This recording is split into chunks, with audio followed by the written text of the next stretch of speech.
ব্রাহ্মণবাড়িয়ার কসবা থানা পুলিশের মাদক বিরোধী অভিযানে বিপুল পরিমাণ বিদেশি মদ উদ্ধার করা হয়েছে। বুধবার রাত 11:20 কসবা পৌরসভার সাহাপাড়া এলাকার ভূঁইয়া নিবাস বাড়ির সামনে পাকা রাস্তা থেকে এসব মদ জব্দ করা হয়। পুলিশ জানায় অভিযানটি পরিচালনা করেন এসআই কাজী শামীম হোসেন সঙ্গীয় ফোর্সসহ। এ সময় 5 বোতল master Blender signature premier grain whisky এবং 15 বোতল রয়্যাল স্টাগ ডিলাক্স হুইস্কি উদ্ধার করা হয়। তবে অভিযানের সময় কোনো আসামিকে আটক করা সম্ভব হয়নি। অভিযানের বিষয়ে কসবা থানার অফিসার ইনচার্জ মোহাম্মদ আব্দুল কাদের জানান, ঘটনাস্থল থেকে উদ্ধারকৃত মদের বিষয়ে মামলা রুজুর প্রক্রিয়া চলছে।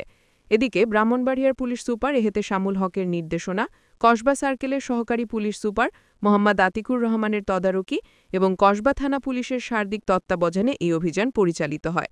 কসবা থানা অফিসার ইনচার্জ মোহাম্মদ আব্দুল কাদের বলেন, আমি আপনাদের দৃঢ়ভাবে বলতে চাই যে আমি মাদকের সাথে কোনো আপোষ, কোনো প্রকার কোনো কম্প্রোমাইজ করব না, এবং আমি মাদক ব্যবসায়ীদের মাঝে এই আতঙ্কটা আমি অবশ্যই ছড়াই দিতে চাই যে কেউ যদি মাদক ব্যবসা করে বা মাদকের সাথে কোনো সম্পৃক্ততা পাওয়া যায় তাদেরকে ইনশাআল্লাহ ছাড়বো না, আইনের আওতায় নিয়ে আসবো।